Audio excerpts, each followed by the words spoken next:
पुण्यात राष्ट्रवादी आणि शिवसेनेच्या युतीची शक्यता आहे। रात्री उशिरा अजित पवारांकडून शिवसेनेच्या एका नेत्याला फोन करण्यात आलाय। आज दोन्ही पक्षातील महत्त्वाच्या व्यक्तींची भेट होणार आहे। पुण्यामध्ये अजित पवारांची राष्ट्रवादी आणि शिवसेनेची युती होण्याची शक्यता। रात्री उशिरा अजित पवार यांच्याकडून शिवसेनेच्या नेत्याला फोन करण्यात आलेला आहे।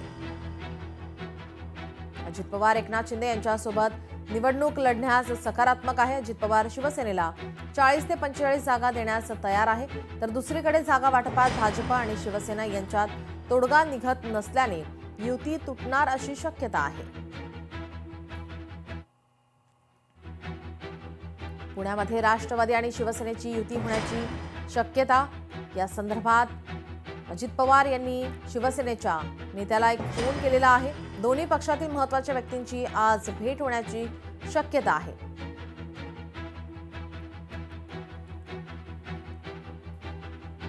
तर दुसरीकडे जागा वाटपासंदर्भात भाजप आणि शिवसेना यांच्यात अद्याप तोडगा हा निघालेला नाही, त्यामुळे या ठिकाणी युती तुटणार अशी शक्यता आहे।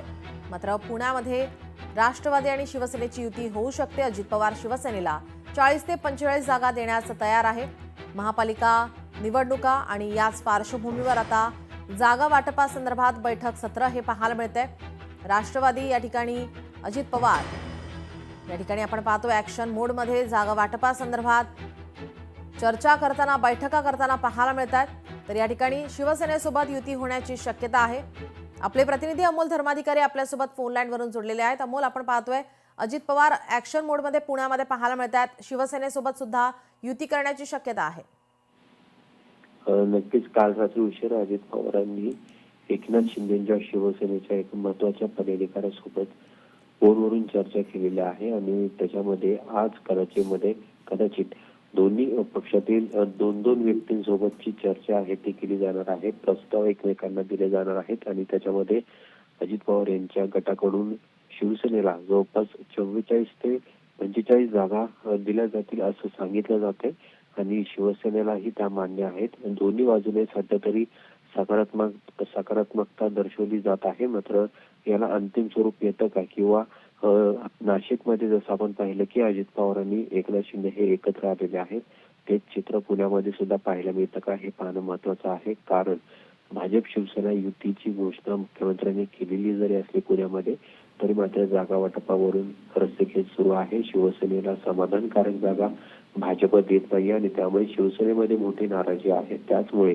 शिवसेना या भाजपच्या युतीतून बाहेर पडून अजित पवार यांच्यासोबत पुणे महानगरपालिकेची निवडणूक लढू शकते, त्याच्या संदर्भातली चाचपणी सध्या सुरू आहे आणि आज याबाबतचा काही महत्वाचा निर्णय आहे तो सुद्धा होऊ शकतो, बैठक सुद्धा होऊ शकते। त्या बैठकीनंतर अंतिम स्वरूप हे स्वतः अजित पवार आणि एकनाथ शिंदे या युतीच्या संदर्भातल्या चर्चांना देणार आहेत। जी, धन्यवाद आपण दिलेल्या सविस्तर माहितीसाठी।